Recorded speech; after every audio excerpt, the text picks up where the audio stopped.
요한계시록 2장 우리 8절부터 11절까지의 말씀, 신약성경 400쪽이고요. 우리 한 절씩 교독하시되 마지막 절은 우리 합독하도록 하겠습니다. 제가 먼저 8절의 말씀 읽어드리겠습니다. 서머나 교회의 사자에게 편지하라. 처음이며 마지막이요 죽었다가 살아나신 이가 이르시되 내가 내 환난과 궁핍을 알거니와 실상은 내가 부요한 자니라. 자칭 유대인이라 하는 자들의 비방도 알거니와 실상은 유대인이 아니요 사탄에 해당이라. 너는 장차 받을 고난을 두려워하지 말라.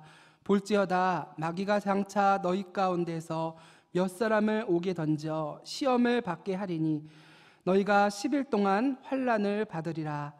내가 죽도록 충성하라. 그리하면 내가 생명의 관을 내게 주리라. 귀 있는 자는 성령이 교회들에게 하시는 말씀을 들을지어다. 이기는 자는 둘째 사망의 해를 받지 아니하리라. 아멘. 할렐루야. 수요 예배에 나오신 여러분 주님의 이름으로 축복합니다. 고난은 때때로 우리의 실체를 보게 하는 아주 선명한 거울이 되기도 합니다. 왜냐하면 이 고난을 통해서 나 자신이 지금 예수님을 믿고 있는지, 정말로 믿고 있지 않은지, 그리고 나 자신의 삶의 의미가 무엇인지 바로 고난을 통해서 이것이 드러나고 고난을 통해서 발견할 수 있기 때문입니다. 여러분, 그래서 우리는 고난을 당할 때 말씀에 자신을 비춰보고 시험하여 온전한 모습으로 우리를 바라보고 다시금 주님을 향해 일어나야 할 것입니다. 오늘 나누는 말씀은 말씀의 서머나 교회는 환난이 아주 많았던 교회였습니다. 그들은 환난과 궁핍과 가난과 비방이 가득한 삶을 살아가고 있었습니다. 그리고 극심한 고통 속에서 세상과 타협하면서 믿음을 저버리고 편하게 살아갈 수 있었지만 그들은 끝까지 타협하지 않고 믿음을 지켰던 성도들이 바로 서머나 교회의 성도들이라고 할 수 있는 것 같아요. 그래서 서머나 교회와 교인들은 이 세상 가운데서 서머나 지역에서 가난하게 살아갈 수밖에 없었습니다. 사람들의 눈, 세상 사람들의 눈에는 이 서머나 교회의 교인들이 궁핍하고 가난하게 보였을 것입니다. 그런데 오늘 이 8절에서 11절 말씀, 서머나 교회에게 향하신 주님의 말씀은, 주님의 눈은 그 세상과는 좀 다른 눈으로 바라보고 계셨습니다. 오히려 주님은 서머나 교회를 칭찬하시고 그들이 세상에서 가장 부유한 자, 가장 잘 살고 있는 자라고 위로하시며 격려하고 있으신 말씀이 오늘의 말씀입니다. 이 현대 교회는요, 많은 고난을 당하고 있고요. 또한 손가락질을 받고 있는 것이 우리가 살고 있는 현대 기독교가 아닌가 싶습니다. 이 모든 손가락질과 비판이 우리의 허물 때문에도 생긴 일도 분명히 있지만 예수님을 잘 믿어서, 예수님을 온전히 믿어서 당한 일도 적지 않게 있습니다. 그런데 우리들은 세상이 바라보는 잣대로 세상이 교회를 판단하는 소리를 고지곧대로 받아들여서 상처를 받는 성도들이 심심치 않게, 적지 않게 있는 것을 바라보게 됩니다. 목사인 저도 그곳 가운데 빠져서 여러분 교회들을 비판한 적이 정말 부끄럽지만 한두 번이 아닐 때가 많습니다. 정말로 우리들도 그렇다며 함께 비판을 하고 상처받는 성도들도 왕왕 있는 것을 발견합니다. 이러한 모습이 근데 하나님께서 원하지 않는 우리들의 연약한 모습이 아닐까 싶습니다. 우리도 교회를 비판하는 자리에 그대로 서서 함께 비판하고 상처받는 자리에 서서 함께 상처를 받는다면 우리는 우리를 향하신 주님의 마음, 교회를 향하신 주님의 마음을 온전히 이해하지 못하고 있는 우리의 연약함이라는 거죠. 여러분들은 여러분 자신과 교회를 현재 어떻게 바라보고 계신가요? 여러분 세상이 바라보고 있는 마음으로 교회들을 보고 계시지는 않으신가요? 우리들은 세상이 보는 눈으로 교회를 바라봐서는 안 될 것입니다. 그리고 내 마음에 있는 연약함으로 교회를 바라봐서는 안 될 것입니다. 우리가 바라봐야 하는 시선은 우리의 시선, 세상의 시선이 아니라 주님은 우리를 어떻게 생각하고 계시는가, 주님은 교회를 향해 어떠한 말씀을 하고 계시는가를 우리가 바라보고 깨달아야 한다는 것이죠. 우리에게 필요한 것은 주님의 말씀이며 주님의 관점입니다. 이처럼 서모나 교회는 세상의 잣대를 중요하게 여기지 않았습니다. 그들은 주님이 무엇을 원하시는가, 주님의 판단을 기다리며 참았던 신앙인이었습니다. 그들은 주님의 말씀을 들으려고 노력했습니다. 그러므로 오늘 서모나 교회를 통해 환난 중에서도 흔들리지 않은 신실한 교회로 오늘 서모나 교회의 말씀을 들으며 든든히 주님 앞에 서 나가는 우리 열방교회 모든 성도님들 되시기를 주님의 이름으로 축원합니다. 그렇다면 서모나 지역은 어떠한 곳이었을까요? 서모나 교회가 있는 지역은 소아시아의 7교회의 지역 중 가장 아름답고 윤택한 지역이 이 서모나 지역이라고 할 수가 있습니다. 우리 서모나 지역 사진이 있는데 좀 아름답죠. 항구 도시입니다. 그리고 7교회의 지역 중 현대에 유일하게 남은 지역이 이 서모나 지역이라고 할 수 있어요. 현대에는 이 서모나 지역을 이즈미르라고 불립니다. 이 지역은 아직도 정말로 아름다운 자연 광경을 자랑하는 도시고요. 관광 산업으로도 발전한 지역이 이즈미르 지역이라고 할 수 있습니다. 또한 항구 도시여서요, 물자와 상업이 상당히 발달한 지역이라고 할 수 있습니다. 그래서 이 이즈미르 서모나 지역의 사람들은 모두가 부유했습니다. 모두가 자유롭게 상거래를 해서 물자가 풍부했고요. 지역 주민들 중 가난한 사람을 찾아볼 수가 없었다고 할 정도로 모두가 부유하고 풍족하게 살았던 지역이었습니다. 근데 이 지역의 특징이 한 가지가 있습니다. 우리 7교회를 보면 언제나 튀어나온 바로 황제 숭배를 하는데 누구보다 앞장선 지역이 이 서모나 지역이라고 할 수가 있어요. 적극적으로 황제를 숭배한 결과 황제는 상당히 이 서모나 지역을 어여쁘게 여겼습니다. 그래서 황제는요, 이 서모나 지역에 도서관과 극장과 올림픽 경기장, 황제 숭배 신전 등 사람들이 문화적으로 누릴 수 있는 모든 것을 이 서모나 지역에 세워주었습니다.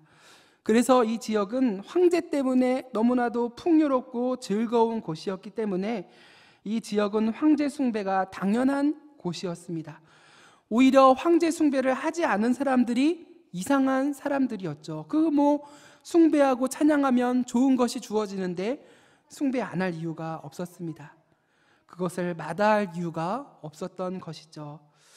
하지만 이러한 풍요로운 지역에서 유일하게 가난하게 살고 있는 사람들이 있었습니다. 그것은 바로 예수님을 믿는 서모나 교회 교인들이었던 거죠.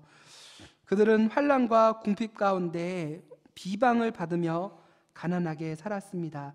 우리 9절 말씀을 함께 읽어보도록 하겠습니다. 9절 읽겠습니다. 시작. 내가 내 환난과 궁핍을 알거니와 실상은 내가 부요한 자니라. 자칭 유대인이라 하는 자들의 비방도 알거니와 실상은 유대인이 아니요 사탄의 해당이라. 네, 오늘 이 9절 말씀을 통해서 서모나 교회 교인들이 당한 고난, 이 두 가지를 한번 살펴보려고 합니다. 첫 번째로 이 서모나 교인들이 당한 대표적인 고난은 궁핍과 가난이었습니다. 왜 그들은 궁핍하고 가난하고 비방과 모욕과 거짓 혐의를 당하며 살아가고 있었던 것일까요?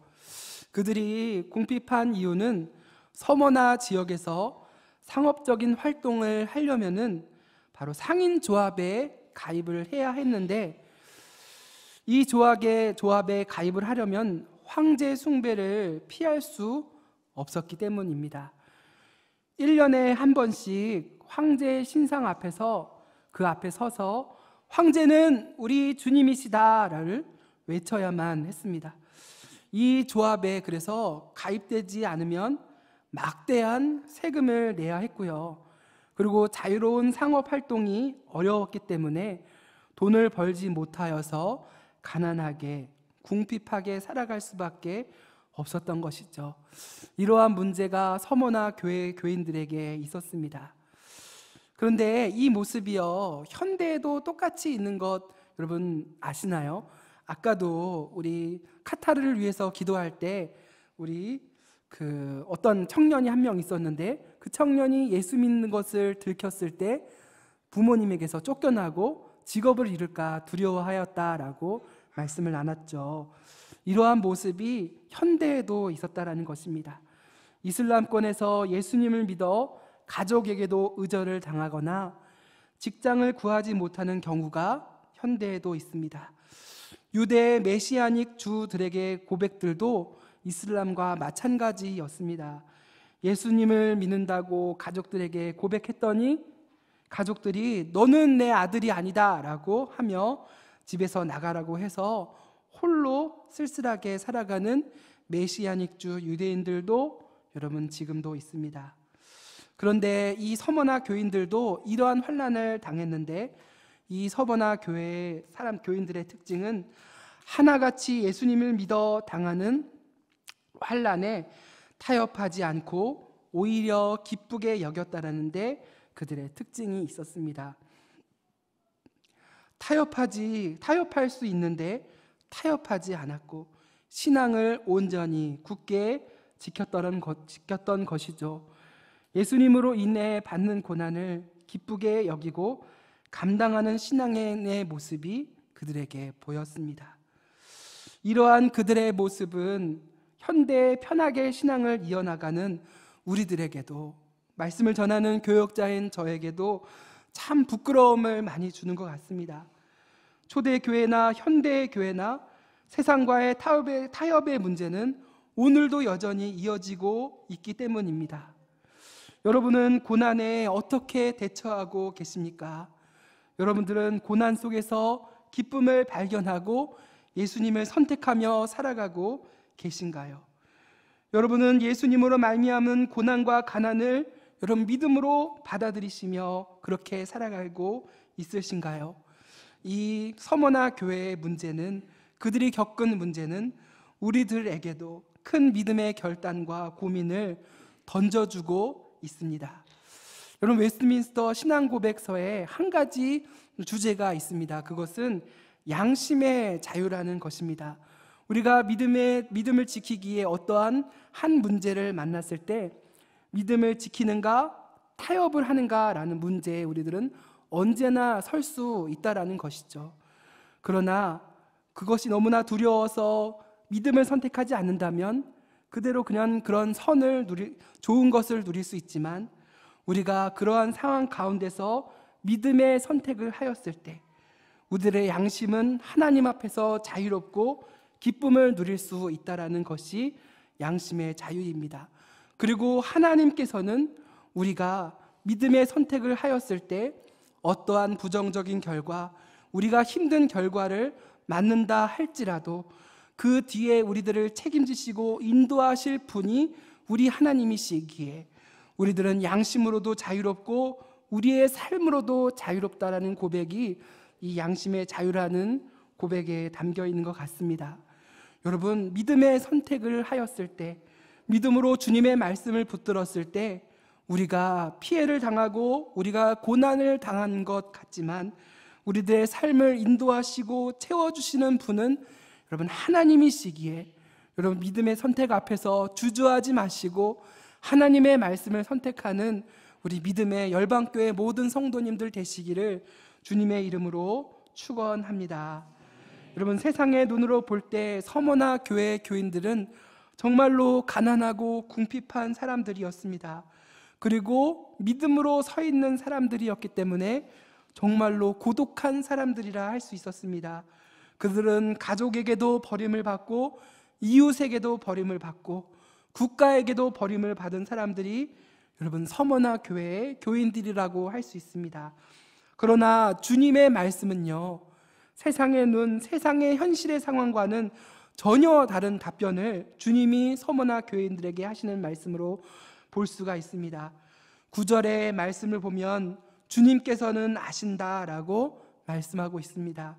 그 누구도 알아주지 않는 그 믿음의 길을 걸어가고 있는 서머나 교인들에게 주님은 내가 안다, 내가 보고 있다라고 말씀하고 있는 거죠.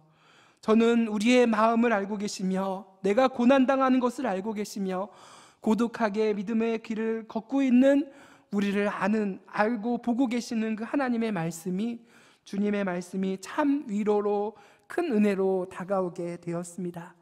여러분들은 주님이 여러분들을 보고 계신다는 것을 알고 계십니까? 그 주님이 보고 계신다는 것, 알고 계신다는 것으로 위로를 얻고 힘을 얻으시는 우리 성도님 되기를 소망합니다. 이상하게 우리 부모님은요, 자녀의 마음을 잘 아는 것 같습니다. 제가요, 둘째 아들이어서 부모님께 장난을 많이 치는 우리 아들이지만 힘들 때는 아무 말도 안 하고 참 이렇게 조용히 있는 아들입니다. 제가 근데 힘들고 지치고 마음이 우울할 때면은 저의 힘든 것을 너무나도 잘 알아차리는 것이 우리의 엄마인 거, 어머니인 것 같습니다. 저는 저의 힘듦을 숨겼지만 그게 부모님에게는 잘 숨겨지지 않는 것 같아요. 왜 그런 걸까? 왜 부모님은 정말로 귀신같이라고 하면은 교회에서는 쓸 수 없죠. 네, 어떻게 이렇게 잘 알아차릴까? 그렇게 고민을 해봤는데요. 제가 내린 결론 한 가지가 있습니다. 그거는 제가 엄마에게서 나온 아들이기 때문이에요. 네, 엄마한테 나온 아들이기 때문에 엄마 손 안에서 놀고 있는 아들이 될 수밖에 없는 거죠. 이처럼 우리도요, 주님 안에 거하고 주님으로부터 났기 때문에 주님은 우리들의 모든 것을 다 알고 잘 알고 계신다라는 것이죠. 이처럼 주님은 교회의 고난과 수고를 그 누구보다 잘 아시는 분이십니다. 그리고 모든 것을 다 지켜보고 계신다고 말씀합니다. 우리 주님께서는 그들이 겪고 있는 상황과는 전혀 다른 말씀을 하고 계십니다. 9절의 말씀인데요, 주님의 답변은 정말 상황과는 다릅니다. 주님께서는 어떻게 말씀하시냐면은 실상 그들은 가장 부유하고 온전한 사람이라고 주님께서 칭찬하고 계신다라는 것입니다. 세상의 눈으로 본다면 그들은 가장 가난하고 천하고 폐역 가운데 궁핍하게 살아가는 자들이지만, 그러나 하나님의 시선으로 본다면 그들은 가장 위대한 성도들이며 예수님을 가장 잘 믿는 사람들이며 주님을 사랑하는 성도들이라는 것이죠. 여러분, 그러므로 우리들에게 가장 중요한 것은 하나님의 시선인 것입니다. 여러분, 우리들은 우리들의 시선으로 바라봐서 우리들을 봤을 때 낙심하고 넘어지고 참 그런 우리들의 모습 때문에 낙심할 수 있지만, 우리들은 우리들의 시선이 아닌 하나님의 시선이 중요하다라는 것, 그것을 믿음으로 바라보는 우리가 되기를 소망합니다. 여러분은 하나님의 시선으로 자신과 상황을 바라보고 계신가요? 하나님의 시선으로 고난을 바라봐야, 우리를 바라봐야 참된 믿음의 해석이 나옵니다. 여러분은 자신을 참되게 바라보고 계십니까? 서머나 교회 성도들이 있는 그대로 자신을 봤다면 그들은 믿음에서 탈선하고 넘어졌을 것입니다. 그러나 그들이 탈선하지 않고 믿음을 지켰던 유일한 이유는 바로 주님의 말씀으로, 시선으로 바라봤기 때문입니다. 우리의 겉사람은 낡고 후패해 보일지는 모르겠지만 예수 그리스도 안에 있는 성도들은 날로 새로워지며 온전한 성도로 세워질 것이기에 여러분의 시선으로 여러분을 바라보지 마시기 바랍니다. 두 번째로 이 서머나 교회가 당했던 고난이 있습니다. 그것은요, 바로 유대인들의 비방과 박해라고 할 수가 있습니다. 로마가 기독교인들을 핍박할 때 교인들을 가장 핍박하고 그 로마의 핍박에 동조했던 사람들이 바로 유대인들이었습니다. 서머나 지역은요, 유대인들의 대규모 거주지가 있었던 것으로 밝혀졌는데요, 그들은 워낙 장사를 잘해서 세금을 잘 내는 민족이었기 때문에 로마는 그들의 신앙을 어느 정도 인정해 주었고요, 그들의 거주지를 인정해 주었습니다. 그래서 유대인들은 서머나 지역에서 편하게 지낼 수밖에 없었습니다. 근데 유대인들의 문제는요, 황제를 신 하나님으로서는 인정하지 않았지만 그들은 황제로서는 인정한 것으로 보였습니다. 이 모습은요, 참된 신앙의 모습이라고 할 수가 없는 것 같아요. 타협을 했던 것이죠. 우리의 주인이시며 왕은 하나님뿐이시기 때문입니다. 기독교인들은 끝까지 황제를 주인이요 왕으로 인정하지 않았던 신앙인이었습니다. 고백하지 않고 오히려 피해를 받아들였기 때문입니다. 그런 유대인들은 기독교인들이 눈꼴 사나웠을 것입니다. 그런 유대인들은 또한 기독교인들을 박해했습니다. 유대인들이 기독교인들을 미워했던 이유는 참 여러 가지였는데요, 그 중에 하나는 다음과 같습니다. 바로 문란하고 더러운 이방 종교에서 하나님을 섬기는, 이방 종교 가운데서 하나님을 섬기는 유일한 민족이 유대 종교였고요, 이러한 경건을 사모하는 경건한 헬라인들에게는 이 유대 종교가 흠모의 대상이었습니다. 그래서 성경에서는 거룩한 헬라인들이 회당에 와서 많이 예배를 드렸다고 하였습니다. 그런데 이러한 회당에 와서 예배를 드리는 헬라인이 많았는데, 바울이 유대 회당에 와서 성경을 강독하고 하나님의 말씀, 복음을 전하였을 때 많은 경건한 헬라인들이 이 말씀을 듣고 개종을 많이 하였던 것으로 사도행전에 말씀을 하고 있었습니다. 그리고 경건한 헬라인들이 기독교를 바라봤을 때 기독교는 유대인들보다 더 높은 윤리적 수준을 가지고 있었고, 또한 기독교인들의 사랑은 온 세상을 품고 베푸는 삶의 자세를 가지고 있었기 때문에 경건과 거룩을 사모하는 경건한 헬라인들에게는 이 기독교의 복음과 사랑은 그들에게 큰 충격과 흠모를 가져다 주었습니다. 그리하여 이 경건한 헬라인들과 많은 사람들의 개종은 유대교의 쇠락을 가져왔기 때문에 유대인들은 이들의 개종을, 그리고 기독교인들을 싫어할 수밖에 없었습니다. 유대인들은 기독교를 많은 방법으로 박해했는데요, 그 방법 중에 하나가 사도행전 13장 50절 말씀에 나와 있습니다. 우리 한번 말씀을 같이 읽어보도록 하겠습니다. 시작. 이에 유대인들이 경건한 귀부인들과 그 신의 유력자들을 선동하여 바울과 바나바를 박해하게 하여 그 지역에서 쫓아내니, 네, 유대인들은 이방인과 권력자들을 동원하여 기독교인들에 대한 좋지 않은 소문을 퍼뜨렸습니다. 거짓 소문을 퍼뜨려서 많은 기독교인들을 감옥에 갇히게 했고요, 또한 권력자들을 부추겨서 교회가 모이지 못하게 비방하고 박해했던, 끝까지 따라가서 무너뜨렸던 사람들이 바로 유대인들이라고 할 수가 있습니다. 이 세상에서 가장 원수는 주변인이 아니라 가족과 친척이라고 하는 게 정말 옛말이 아닌 것 같습니다. 유대 동족들은 개종한 유대 그리스도인들을 무차비 핍박하고 무너뜨렸던 사람들이었습니다. 이러한 유대인들의 핍박 앞에, 박해 앞에 주님은 어떠한 말씀을 하고 있는지 우리들은 그것이 가장 중요할 것이죠. 9절의 말씀을 그냥 화면으로 보시기 바랍니다. 주님께서는 유대인들을 무엇이라 말씀하냐면은 사단의 회당이다 라고 비판하고 있습니다. 그들은 하나님을 섬기는 민족, 하나님의 백성이었지만 이제는 함께 모여 하나님을 모욕하는 편에 선 사단의 회당, 하나님도 없고 하나님만을 핍박하는 사단의 회당만이 그들의 회당이 되어버린 것이죠. 그리고 서머나 교회의 교인들이 당하는 유대인들의 비방을 주님께서는 잘 안다고 하셨습니다. 그들의 비방은 사실 신성 모독과도 같은 것이었습니다.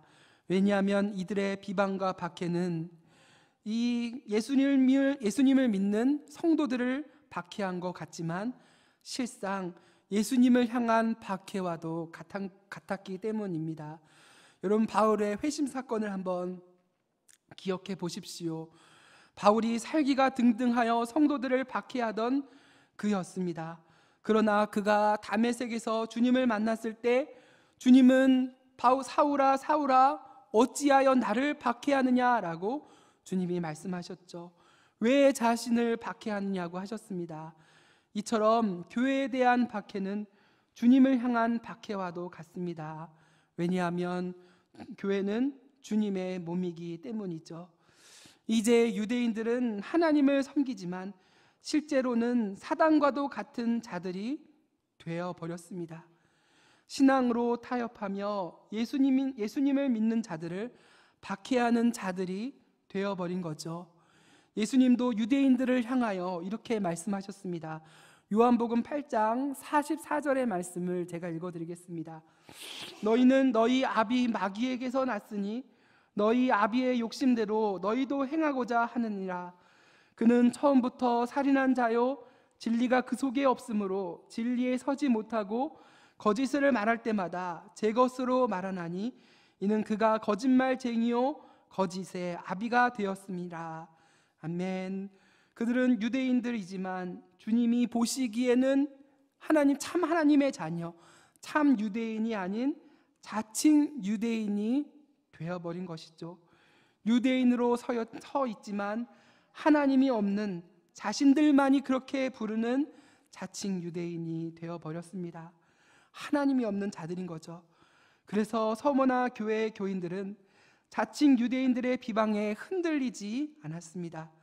그리고 그들이 퍼뜨린 거짓 소문, 거짓 비방에 넘어지지 않는 자들이 되었습니다. 왜냐하면 그들은 다른 것이 중요하지 않고 하나님의 말씀이 중요한 신앙인들이기 때문에, 그들은 언제나 진리 위에 서 있기 때문에 자신들을 세우고 살리는 것은 하나님의 말씀이라는 것을 믿었기 때문에 그들은 유대인들의 비방, 거짓 소문에 흔들리지 않는 성도들이 된 것이죠. 현대의 많은 교회들이 비방을 받습니다. 하지만 우리들은 이러한 비방에 흔들리지 말아야 할 것입니다. 주님은 유대인들의 비방을 이겨낸 서머나 교회 교인들을 칭찬하셨습니다. 비방에 흔들리지 않고 여러분 주님을 바라보십시오. 세상의 비방이 아닌 주님의 음성을 듣고 굳건히 서는 신실한 성도님들이 되시기를 주님의 이름으로 축원합니다. 우리를 온전히 세우고 우리를 세울 수 있는 것은 주님의 말씀이기 때문입니다. 그렇다면 이러한 많은 궁핍과 환난, 비방은 누구로부터 온 것일까요? 물론 로마와 유대인들로부터 온 것은 맞지만 우리의 공격이 누구로부터 왔는지를 알 때 우리들은 온전한 대비를 할 수가 있을 것입니다. 주님께서는 서머나 교회를 공격하는 이 공격의 주체가 바로 사단과 마귀임을 말씀하고 있습니다. 우리 10절의 말씀 한번 같이 읽어보겠습니다. 10절의 말씀 읽겠습니다. 시작. 너는 장차 받을 고난을 두려워하지 말라. 볼지어다 마귀가 장차 너희 가운데서 몇 사람을 옥에 던져 시험을 받게 하리니 너희가 10일 동안 환난을 받으리라. 내가 죽도록 충성하라. 그리하면 내가 생명의 관을 내게 주리라. 네, 마귀는, 사탄은 성도들을 넘어뜨립니다. 그러나 하나님께 붙어있는 성도는 넘어지지 않습니다. 우리를 공격하는 주체가 사단이라는 것을 알았을 때 우리는 하나님께로 나아가서 이 싸움을 이기게 해달라고 나아갈 수 있는 것이기에 우리들은 하나님께로 나아가야 할 것입니다. 이 싸움은 우리들의 힘으로 이길 수가 없습니다. 그러므로 여러분들의 문제 앞에서, 여러분들의 고난 앞에서 하나님 앞으로 나아가는 우리 성도님들 되시기를 소망합니다. 마귀의 시험은 그렇다면 어떠한 시험일까요? 10절에서 마귀는 성도들 몇 사람을 옥에 가둘 것이고 10일간 환난을 줄 거라고 말씀하십니다. 10일은 어느 정도 날수가 정해져 있어서 이 10일간의 환난, 10일간의 시험은 이길 수 있는, 감당할 수 있는 환난으로 우리가 해석할 수가 있습니다. 일수가 있어서 버틸 수가 있는 것이죠. 물론 그 사이 고난을 당하고 몇 사람이 감옥에 넘겨져서 많은 사람이 환난을 받게 될 것이지만 그 기간이 곧 끝날 것이라는 사실은 우리들에게 환난을 이길 수 있는 희망을 전해줍니다. 그런데 이 10일은요, 다니엘이 겪은 시험과도 관련이 깊은 말씀으로 보여지는데요. 우리 한번 말씀을 같이 띄어서 말씀을 보며 한번 읽어보겠습니다. 읽겠습니다. 시작. 그가 그들의 말을 따라 열흘 동안 시험하리니 열흘 후에 그들의 얼굴이 더욱 아름답고 살이 더욱 윤택하여 왕의 음식을 먹는 다른 소년들보다 더 좋아 보인지라. 10일은 다니엘이 왕의 진미를 거절할 때 말미를 달라고 한 날과 같습니다. 그래서 다니엘이 사람들 앞에서, 왕 앞에서, 시험 앞에서 자신을 시험해 보는 날수와도 같은 날이 이 10일에 담겨 있는 거죠. 그리고 세상 앞에서 자신의 믿음을 시험해 보는 날짜와도 같습니다. 그래서 성도들에게 10일간의 환난이 찾아올 것이라는 것은 그들의 믿음을 시험해 보고 더 온전히 세워지는, 본인을 세우는 기간이라고 우리가 이해할 수 있을 것입니다. 이 기간을 통해 자신의 믿음을 확증하고 확인하고 더 강해지고 굳건해질 수 있는 기간이 이 10일인 것이죠.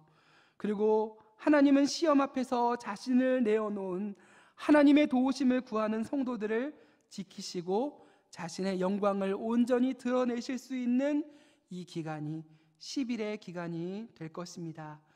이러한 시험과 싸움, 실천에는 여러분 승리도 있을 수 있고 실패도 있을 수 있습니다. 그러므로 이 10일의 기간이 주어진 서머나 교회, 그리고 우리들에게 중요한 것은 시험과 환난에 대해 우리가 마냥 피하고 도망가서는 안 된다라는 것이죠. 여러분, 싸움이 있어야 승리가 있고 실패가 있어야 극복이 있기 때문입니다. 여러분들의 삶에 환난과 고난이 다가오는 것을 두려워하고 있는 성도님들이 계시지 않으신가요?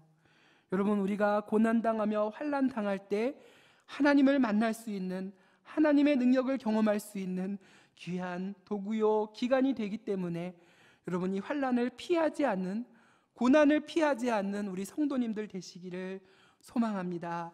주님을 만나십시오. 주님을 온전히 의지하십시오. 주님을 만나볼 때입니다.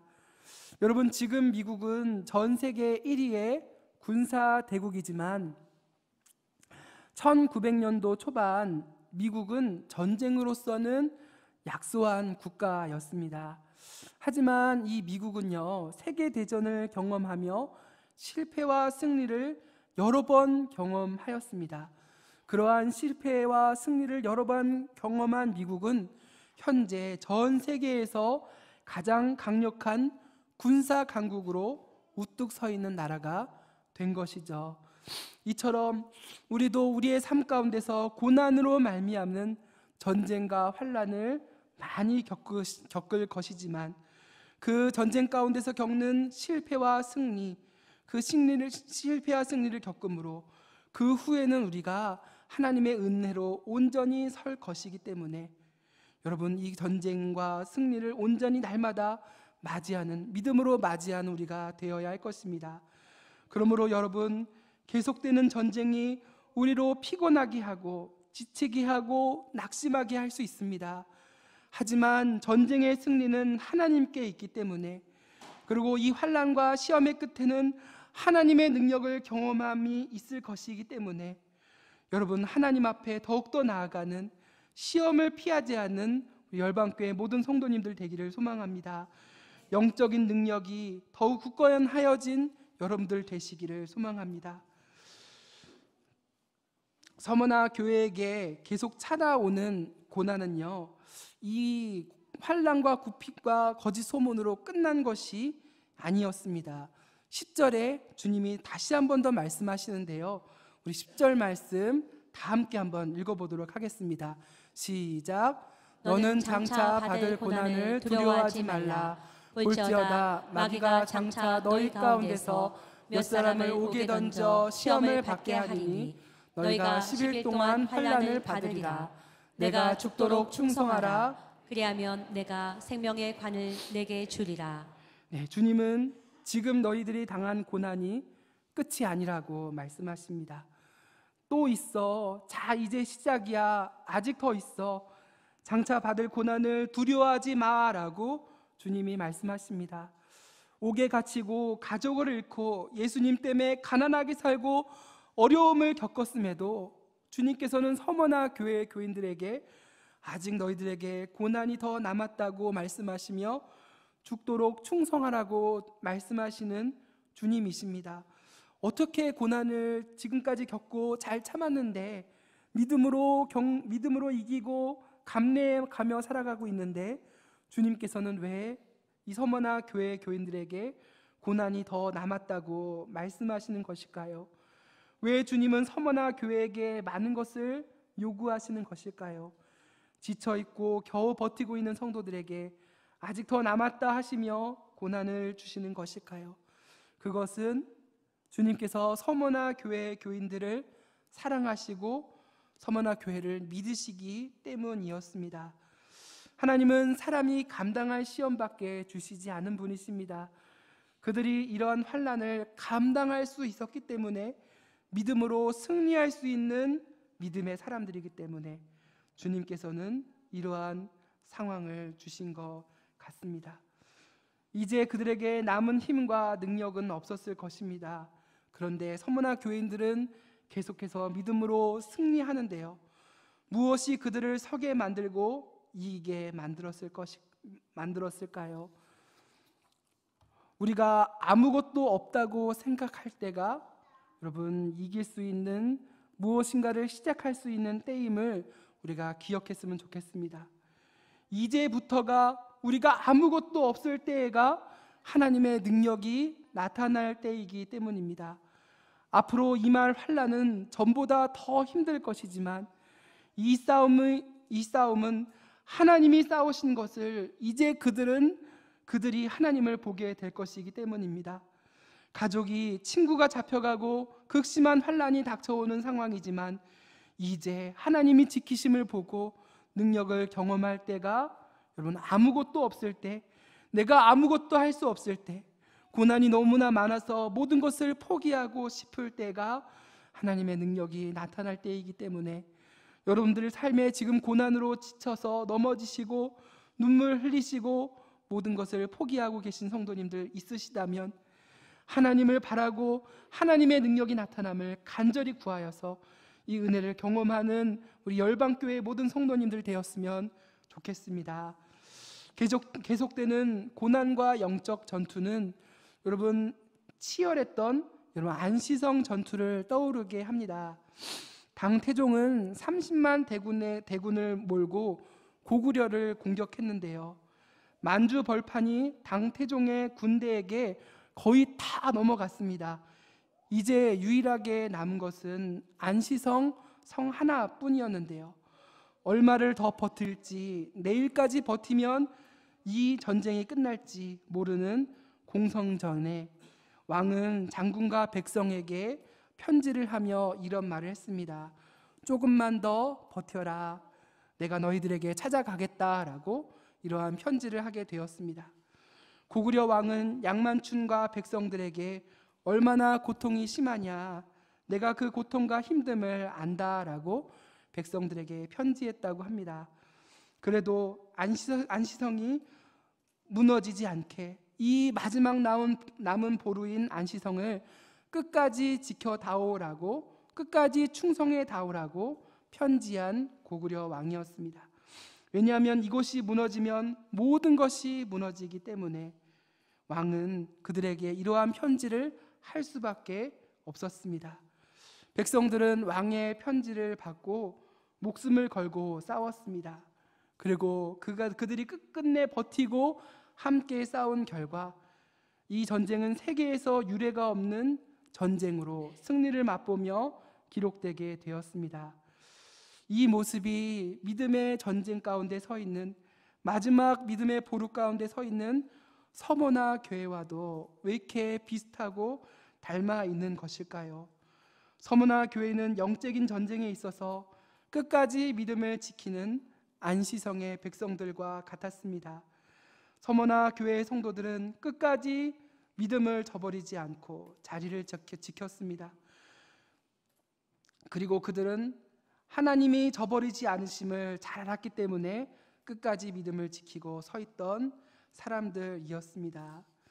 이 말씀을 듣는 우리도 서머나 교회와 교회 교인들과 같은 위치에 서 있는 존재들이라 할 수 있습니다. 우리도 영적인 전투와 치열한 전투 가운데 고난과 환난과 궁핍, 많은 시험과 거짓 소문 가운데 서 있는 연약한 자들입니다. 그러나 주님께서는 서머나 교인들에게 말씀하신 것과 같이 끝까지 인내해라, 믿음 충성된 종이 되어라 라고 말씀하시는 주님이시죠. 주님께서는 이러한 싸움을 끝까지 인내하는 성도들에게 생명의 면류관을 주시겠다고 약속하십니다. 우리 야고보서 1장 12절의 말씀 함께 읽어보도록 하겠습니다. 시작. 시험을 참는 자는 복이 있나니 이는 시련을 견디어낸 자가 주께서 자기를 사랑하시는 자들에게 약속하신 생명의 면류관을 얻을 것이기 때문이라. 아멘. 우리의 싸움이 너무나도 치열하여 시험을 참지 못할 때가 있습니다. 그러므로 우리들은 주님의 아심을 기억하며 나아갑시다. 반복되는 시험과 환난에 힘을 잃었을 때, 그때부터가 주님이 역사하실 때임을 알고 여러분, 우리의 모든 힘과 능력을 주님께 맡겨드리며 보여드리며 주님 앞에 나아가는 믿음의 성도들이 됩시다. 시험이 커서 낙심할 때 주님께서 인정하시는 자에게만 이러한 시험을 주심을 기억하며 주님을 기억하며 주님을 믿고 나아가는 믿음의 성도들이 됩시다. 주님은 치열한 전투에 신실하게 인내한 성도들에게 생명의 면류관과 상급을 주심을 믿고 더욱더 오늘 하루하루도 믿음으로 서 있는 모든 열방교회 성도님들 되시기를 주님의 이름으로 축원합니다. 말씀을 정리하겠습니다. 그러므로 여러분, 고난과 환난과 궁핍 때문에 여러분들의 힘을 잃은 무릎을 다시금 들어 주님 앞에 나아가는 우리가 됩시다. 그리고 고난을 이겨내는 믿음의 성도들이 되기를 소망합니다. 포기하지 말고 다시금 치열한 전투가 벌어지는 영적 전장으로 돌아갑시다. 여러분, 우리들의 눈물을 거두고 신실하게 믿음의 자리를 지키며 주님을 바라보는 환난 가운데서도 신실하게 믿음을 지키는 우리 믿음의 성도 되시기를 주님의 이름으로 축원합니다.